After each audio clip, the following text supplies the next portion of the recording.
Film की कहानी शुरू होती है और हम देखते हैं कि एक बंदा जिसका नाम विक्रम है वो कैमरे में अपनी गर्लफ्रेंड की बनाई हुई वीडियो देखता है और उसकी गर्लफ्रेंड उस वीडियो में विक्रम को बताती है कि वो विक्रम को छोड़ रही है क्योंकि अब वो विक्रम को नहीं समझ पा रही और वो विक्रम से बात नहीं करना चाहती और कहती है कि तुम भी मुझे जितना जल्दी हो सके भूल जाओ। फिल्म की कहानी अब वक्त में पीछे आ जाती है जब विक्रम अपनी गर्लफ्रेंड के साथ होता है। विक्रम एक फोटोग्राफर होता है और रोशनी जॉब यानी कि नौकरी करती होती है। इन दोनों को आपस में प्यार होता है। विक्रम ने इंडिया में बॉम्बे की एजेंसीज को अपनी फोटोज भेजी थी। वो लोग विक्रम के पास अफ्रीका में आए होते हैं और वो चाहते होते हैं कि विक्रम उनके लिए एक फोटो शूट करे, लेकिन शर्त ये होती है कि विक्रम को 1 साल के कॉन्ट्रैक्ट पे इंडिया जाना होगा। अभी ये होते हैं साउथ अफ्रीका में केप टाउन में और रोशनी यहाँ पे नौकरी कर रही होती है और विक्रम रोशनी को छोड़ के इंडिया नहीं जाना चाहता होता, पर रोशनी अपनी नौकरी छोड़ के खुद विक्रम के साथ जाने के लिए तैयार हो जाती है क्योंकि उसके मुताबिक वो इंडिया में भी काम ढूंढ सकती है। रोशनी विक्रम से वादा लेती है कि विक्रम कभी रोशनी को अकेला नहीं छोड़ेगा। अब विक्रम साउथ अफ्रीका में शूट करता है। शूट अच्छा होता है और विक्रम के लिए तालियां भी बजती हैं। ये इंडिया आ जाते हैं। ये एक घर लेते हैं जो कि बड़ा होता है और अब कहानी वक्त में वापस वहीं पे आ जाती है जहाँ से ये कहानी शुरू हुई थी। विक्रम दुखी और परेशान होता है और विक्रम शराब भी पीता है। विक्रम एक रेस्टोरेंट जाता है और वहाँ पे शराब पीता है। एक लड़की की विक्रम पे नजर पड़ती है और उसे विक्रम की आंखों में आंसू नजर आते हैं। विक्रम काफी ज्यादा शराब पी लेता है और रेस्टोरेंट वाली लड़की उसे बताती है कि रेस्टोरेंट बंद करना है। रेस्टोरेंट से जाते हुए विक्रम उसी लड़की के पास से गुजरता है जो विक्रम को देख रही थी और रेस्टोरेंट के बाहर वो एक आदमी से टकराता है। इनमें बहस होती है। विक्रम इस आदमी को धक्का देता है जिस पर वो आदमी विक्रम को मुक्का मारता है। विक्रम का खून निकल आता है और वही लड़की विक्रम के पास आती है। वो विक्रम के लिए टैक्सी बुलाने का सोचती है लेकिन विक्रम बताता है कि उसके पास गाड़ी है, पर वो देखती है कि विक्रम गाड़ी चलाने की हालत में नहीं है, जिस पर अब वो लड़की और उसकी दोस्त और विक्रम की ही गाड़ी में जा रहे होते हैं। विक्रम नशे में होता है और वो अपने घर का पता नहीं बता रहा होता। इस वजह से ये लड़कियां विक्रम को अपने रहने वाली जगह में ले आती हैं और ये विक्रम को सोफे पे सुला देती है। दोस्तों, वीडियो को लाइक जरूर करना और हमारे चैनल को सब्सक्राइब करके बेल आइकन जरूर दबाना ताकि जब भी हमारी नई वीडियो आए तो आपको उसके बारे में पता चल जाए। दोस्तों, इस लड़की का नाम निशा सेन गुप्ता होता है। अगली सुबह विक्रम सो के उठता है। उसका नशा उतर चुका होता है और निशा इसके लिए कॉफी लाती है। विक्रम कॉफी नहीं पीता बल्कि यहाँ से अपनी गाड़ी में चला जाता है और निशा इसे जाते हुए देखती है। विक्रम एक फैशन और वाइल्ड लाइफ फोटोग्राफर होता है। इसके बॉस का नाम डीके बॉस होता है और विक्रम इससे कहता है कि इतना काम दे दो मुझे कि मैं खुद को भी भूल जाऊं। विक्रम अब बिजी यानी कि मसरूफ रहना चाहता होता है और विक्रम का बॉस विक्रम को बताता है कि आगे बढ़ना है तो रोशनी की यादों को अभी से मिटाना शुरू करो। अपने घर में विक्रम अपनी और रोशनी की तस्वीर उतार देता है और फिर वो निशा के पास जाता है, उसे शुक्रिया बोलता है और माफी के तौर पे उसे रात को खाने पे आने का कहता है। माफी इसलिए क्योंकि विक्रम निशा के घर से जैसे गया था वो तरीका सही नहीं था।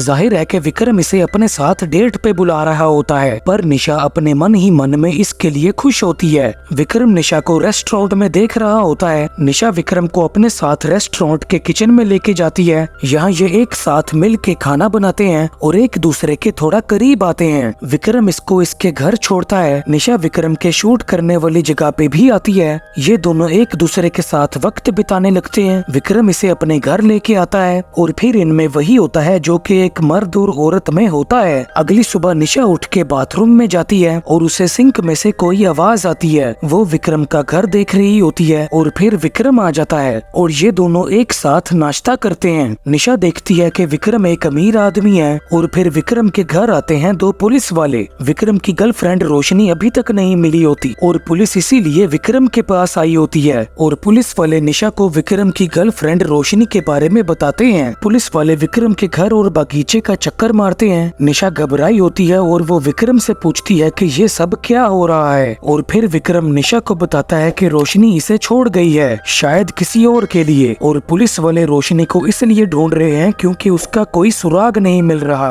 विक्रम निशा को फोन करके बताता है कि आज रात वो एक पार्टी में जा रहे हैं। अब विक्रम निशा को अपने साथ पार्टी में लेके जाता है और उसे अपने बॉस से भी मिलवाता है। निशा विक्रम के घर में रहने लगती है और वो जब जकूजी में नहा रही होती है तो वो देखती है कि पानी में अचानक से हल्की लहरें आने लगी हैं, जैसे कोई खुद ये कर रहा हो। वो डर के बाहर आ जाती है, लाइट चले जाती है जिसपे वो और डर जाती है। पर तभी वहाँ पे विक्रम आ जाता है और लाइट भी आ जाती है। दोस्तों, इस पुलिस वाले का नाम कबीर होता है और ये निशा को पसंद करता होता है, पर निशा इसे पसंद नहीं करती होती। कबीर निशा से विक्रम से दूर रहने का कहता है, लेकिन वो कहाँ ऐसा करने वाली थी। निशा शावर में नहा रही होती है कि एकदम से उबलता गर्म पानी आता है। वो दोबारा से शावर के नीचे जाती है और एक दफा दोबारा से ऐसा होता है। निशा शीशे में देखती है कि जहाँ पे वो गर्म पानी गिरा है वहाँ से उसका जिस्म जल गया है और फिर उसे सिंक में आवाज आने लगती है। वो इस आवाज को ध्यान से सुनती है और वो डर जाती है। अब निशा थोड़ा बहुत सहमी होती है। निशा को बेडरूम में पड़े पौधे में एक चाबी मिलती है और वो उस चाबी को गले में हार की तरह पहन लेती है। एकदम से लाइट चले जाती है, बादल गरज रहे होते हैं और उसे दरवाजा खुलने की आवाज आती है।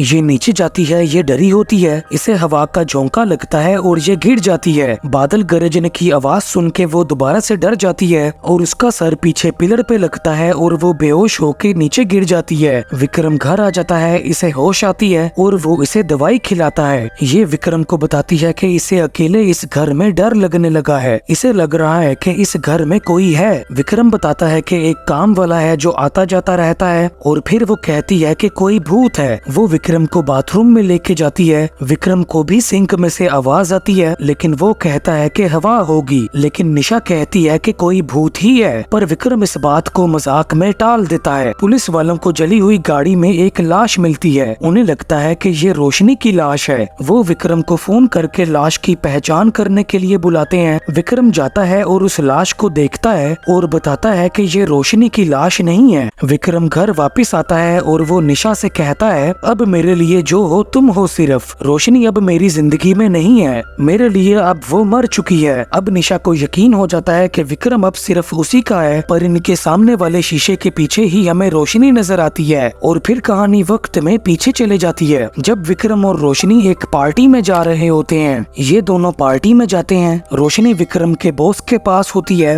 और वो जब विक्रम के पास जाती है तो वो विक्रम को किसी और लड़की के साथ देखती है, पर रोशनी को कुछ गलत नहीं लगता। इन्होंने ये घर एक अंग्रेजनी औरत से खरीदना होता है। रोशनी कागजात पे साइन करवाने विक्रम के पास उसकी काम वाली जगह पे जाती है, पर वहाँ पे वो दोबारा से विक्रम को उसी लड़की के साथ अकेले में बात करते हुए देखती है। अब इन दोनों में थोड़ी बहस होती है, क्योंकि रोशनी ने पहले भी विक्रम को इसी लड़की के साथ देखा था। रोशनी विक्रम से कहती है कि तुमने अलग सी अपनी कोई एक दुनिया बना ली है और मुझे लग रहा है कि मेरी उस दुनिया में जगह ही नहीं। और फिर विक्रम को गोवा के बीच के किसी रिजॉर्ट से फोन आता है और रोशनी को पता चलता है कि विक्रम ने अपने और रोशनी के लिए छुट्टी प्लान की हुई है। इस पे रोशनी खुश हो जाती है। ये दोनों एक साथ छुट्टी मनाते हैं, वक्त बिताते हैं और अब रोशनी खुश होती है। पर फिर घर आने के बाद रोशनी विक्रम के मोबाइल पे विक्रम की हेयर स्टाइलिस्ट लड़की न्योमी के मैसेजेस देखती है और वो विक्रम से इस बारे में सवाल करती है, क्योंकि विक्रम को न्योमी के बहुत सारे मैसेज आए होते हैं कि मानो जैसे उस लड़की में और विक्रम में चक्कर चल रहा हो। और इन दोनों में दोबारा से बहस होती है। इनके घर की पिछली मालिक वही अंग्रेजनी रोशनी से मिलने आती है। रोशनी इससे बात करती है और अब पता चलता है कि रोशनी को लग रहा है कि विक्रम बदल रहा है। रोशनी को विक्रम से प्यार होता है। वो विक्रम के लिए अपना सब कुछ छोड़ के विक्रम के साथ यहाँ आ गई। पर अब विक्रम और रोशनी में दूरियां आ रही होती हैं। रोशनी इसे बताती है कि वो जानना चाहती है कि अगर वो विक्रम की जिंदगी से चली गई तो विक्रम क्या करेगा। इस पे वो अंग्रेजनी रोशनी को बताती है कि तुम चाहो तो विक्रम के प्यार का टेस्ट ले सकती हो। और फिर वो अंग्रेजनी रोशनी को घर में एक खुफिया कमरा दिखाती है, जिसको खोलने के लिए एक चाबी होती है और इस चाबी को एक किताबें रखने वाली जगह में लगाया जाता है। और चाबी लगाने के बाद साथ वाला शीशा दरवाजे की तरह खुल जाता है और अंदर एक ऐसी जगह होती है कि इंसान वहाँ पे छुप के रह सकता है। इस कमरे से बेडरूम और बेडरूम के बाथरूम में देखा जा सकता होता है। यहाँ से बाहर नजर आता होता है, लेकिन बाहर से अंदर नहीं नजर आता होता। और इस कमरे में स्पीकर लगे होते हैं। इस वजह से पूरे घर में कोई भी बात करे तो उसकी आवाज सुनाई देगी, लेकिन यहाँ की आवाज बाहर नहीं जा सकती। और यहाँ पे एक लाइट भी होती है। इस अंग्रेजनी के मुताबिक आजादी के बाद इसके माँ बाप इंडिया से नहीं जाना चाहते थे, कुछ अंग्रेज अफसरों के मरने के बाद इसके बाप को लगा कि आजादी के बाद इनकलाबी इन पर और इनकी फैमिली पर भी हमला कर सकते हैं, इसलिए उन्होंने ये बम प्रूफ खुफिया कमरा बनाया ताकि वो इमरजेंसी में अपनी फैमिली के साथ यहाँ रह सकें। ये अंग्रेजनी अपनी बेटी के पास लंदन जा रही होती है और अब रोशनी सोच रही होती है और इसके दिमाग में एक ख्याल आता है। ये विक्रम के प्यार का इम्तिहान लेने वाली होती है। ये कैमरा में वीडियो बनाती है और यही वो वीडियो होती है जो कि हमने कहानी के शुरू में विक्रम को देखते हुए देखा था। ये अलमारी में से अपने कपड़े निकाल के ब्रीफ केस में डालती है, एक स्टिकी नोट वाले कागज पे लिखती है कि वीडियो देखो और अपने साथ कुछ सामान लेकर उस कमरे में चले जाती है और अपने आप को यहाँ पे बंद कर लेती है। विक्रम घर फूल लेके आता है और वो रोशनी को आवाज लगा के ढूंढने लगता है। विक्रम कैमरे में रोशनी की बनाई हुई वीडियो देखता है। वो देखती है कि विक्रम उसे फोन कर रहा है और उसे वॉइस मैसेज भेज रहा है। विक्रम थोड़ा परेशान होता है और फिर वो गुस्से में फूलों को उसी शीशे पे मारता है जिसके पीछे रोशनी उसे देख रही होती है। पहले रोशनी को अपनी इस शरारत पे मजा आ रहा होता है, लेकिन अब उसकी नजर में विक्रम इस प्यार के इम्तिहान में पास हो जाता है। अब वो बाहर आना चाहती होती है पर उसे अपने पर्स में इस जगह के दरवाजे की चाबी ही नहीं मिलती क्योंकि वो चाबी रोशनी से इस जगह के बाहर गिर गई थी। रोशनी दूसरी चाबियां लगाती है लेकिन दरवाजा नहीं खुलता।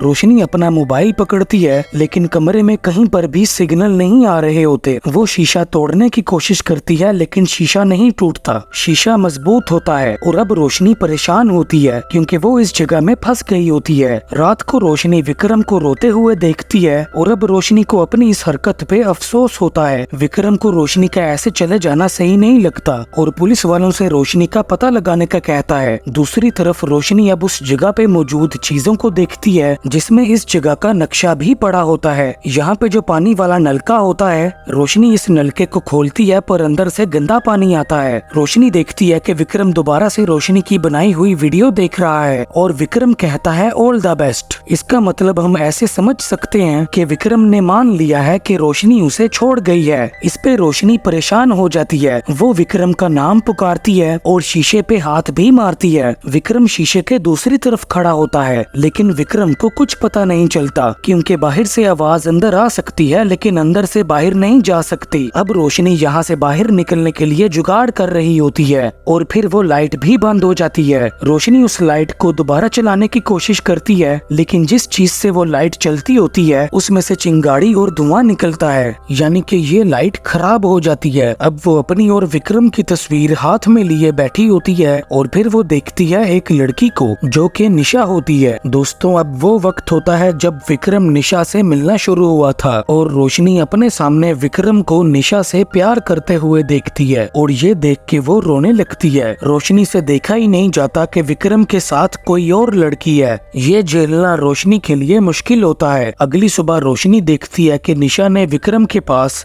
रोशनी की जगह ले ली है। जो नलका रोशनी के पास होता है उस नलके के पास जाके रोशनी निशा को बुरा भला कहती है। निशा उस वक्त बाथरूम में होती है और उसे कुछ आवाज सुनाई देती है। रोशनी ये देखती है और वो नलके के पास मदद के लिए चिल्लाती है लेकिन बाथरूम में सिर्फ एक अजीब आवाज आती है। ऐसा समझ लो कि लोहे की सरसराहट के गूंजने की आवाज हो, इसलिए निशा को रोशनी की आवाज का नहीं पता चलता। वहाँ जो खाने के लिए होता है रोशनी उसे खाती है लेकिन उसे उल्टी आ जाती है क्योंकि वो चीज बहुत पुरानी होती है और खराब हो चुकी होती है। रोशनी नलका खोलती है लेकिन पानी नहीं आता, जिस वजह से वो नलके के पाइप पे अपना हाथ मारती है और इसी वक्त निशा जकूजी में होती है और रोशनी के पाइप पे हाथ मारने की वजह से जकूजी में पानी में हल्की लहरें आती हैं। पानी आ जाता है और रोशनी यही गंदा पानी पीती है। दोस्तों, बाथरूम के सिंक में वो आवाजें और पानी में लहरें रोशनी की वजह से आ रही थी। रोशनी यहाँ से बाहर निकलना चाहती है। वो यहाँ का नक्शा देखती है और नक्शा देख के वो वहाँ पे पाइप्स पे लगे दोनों हैंडल्स को घुमाती है पर तभी वो निशा की चीख सुनती है। दोस्तों, ये वही वक्त होता है जब निशा के नहाते हुए गर्म पानी आया था। रोशनी ये देखती है और वो दोबारा से जानबूझ के हैंडल घुमाती है और दोबारा से निशा की चीख सुनने पे उसे हंसी आ जाती है और निशा का जला हुआ जिस्म देख के इसे मजा आता है। रोशनी नलके के पास जाके निशा का नाम चिल्लाती है। निशा को आवाज आती है और वो डर के यहाँ से चली जाती है। रोशनी देखती है कि निशा को इस जगह के दरवाजे की चाबी इनके बेडरूम में पड़े पौधे से मिल गई है और रोशनी को पता चलता है कि चाबी पौधे में गिर गई थी और अब निशा ही रोशनी के यहाँ से निकलने की उम्मीद होती है। निशा निशा बाथरूम में विक्रम को लेके आती है और उसे बताती है कि सिंक में से आवाज आती है। रोशनी उस नलके के पास जाके बोलती है, विक्रम मैं यहाँ हूँ, प्लीज मेरी मदद करो। लेकिन विक्रम को अजीब सी वही आवाज आती है और विक्रम इस बात को मजाक में टाल देता है। और फिर रोशनी विक्रम को निशा से आई लव यू कहते हुए सुनती है। विक्रम को जब पुलिस वालों ने लाश की पहचान के लिए बुलाया था, उस वक्त में निशा बाथरूम में आती है और सिंक के आगे खड़ी होती है और स्टार्ट बोलती है। स्टार्ट यानी कि शुरू हो जाओ।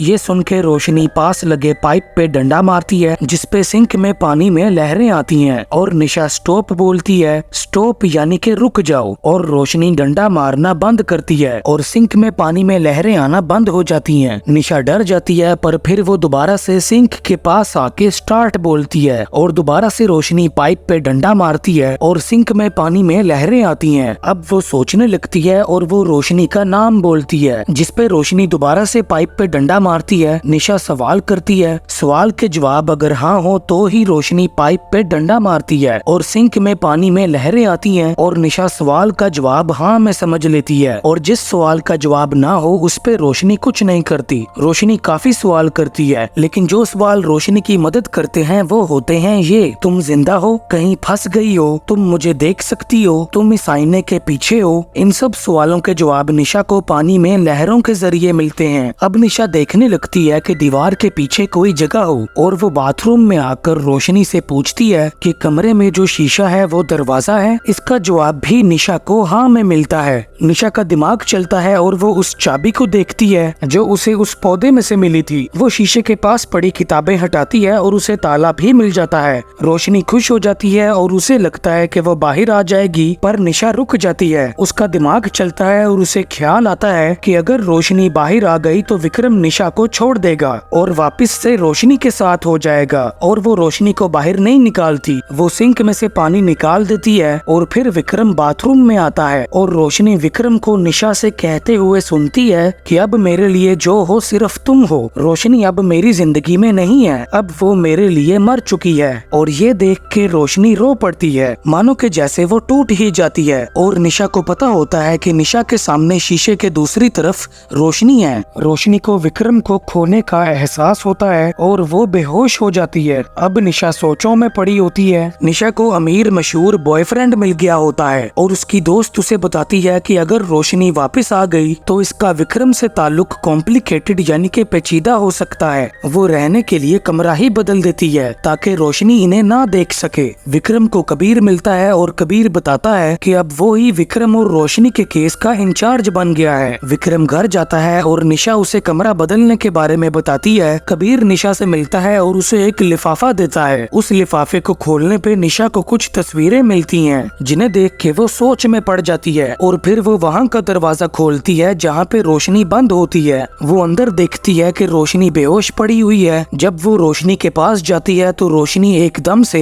निशा के सर पे शीशे की बोतल मारती है जिसपे निशा बेहोश हो जाती है। रोशनी यहाँ से बाहर आती है और यहाँ का दरवाजा बंद कर देती है। रोशनी को बेड पे पड़ी वो तस्वीरें नजर आती हैं जो कि कबीर ने निशा को दी थी। रोशनी एक तस्वीर देखती है जिसमें विक्रम किसी लड़की को किस कर रहा होता है। विक्रम उस लड़की को किस कर रहा है जो कि उसके साथ काम करती होती है। ये देख के रोशनी का दिल टूट जाता है। कबीर को एक लिफाफा मिलता है जिसमें से वही चाबी निकलती है जो कि इसने निशा के गले में हार की तरह देखी थी और लिफाफे पे हेल्प यानी कि मदद लिखा होता है। विक्रम घर आता है, इसे शीशे पे लगी अपनी वही तस्वीर मिलती है और उस तस्वीर पे एक हार भी लगा होता है जिसे देख के विक्रम को पता चल जाता है कि ये रोशनी का हार है और अब वो सच में जा चुकी है। और फिर कबीर यहाँ पे आके विक्रम से पूछता है कि निशा कहाँ है। विक्रम को निशा का नहीं पता होता और कबीर विक्रम को अरेस्ट कर लेता है, जबकि निशा अंदर उसी खुफिया कमरे में बंद होती है और कबीर और विक्रम दोनों को ही नहीं पता होता कि निशा अंदर कमरे में बंद है। वहीं दूसरी तरफ अब रोशनी आजाद होती है। रोशनी अपनी और विक्रम की तस्वीर को फाड़ देती है। इसकी आंखों में आंसू आते हैं, फिर ये मुस्कुराती है और फिर ये गाड़ी चलाने लगती है। मतलब कि रोशनी अपनी जिंदगी में आगे बढ़ जाती है और इस तरह इस फिल्म का एंड होता है। दोस्तों, वीडियो को लाइक जरूर करना और हमारे चैनल को सब्सक्राइब करके बेल आइकन जरूर दबाना ताकि जब भी हमारी नई वीडियो आए तो आपको उसके बारे में पता चल जाए। और अगर आपने इसी तरह की और वीडियोस देखनी है तो लेफ्ट या राइट जो सी मर्जी वीडियो को क्लिक कर लो।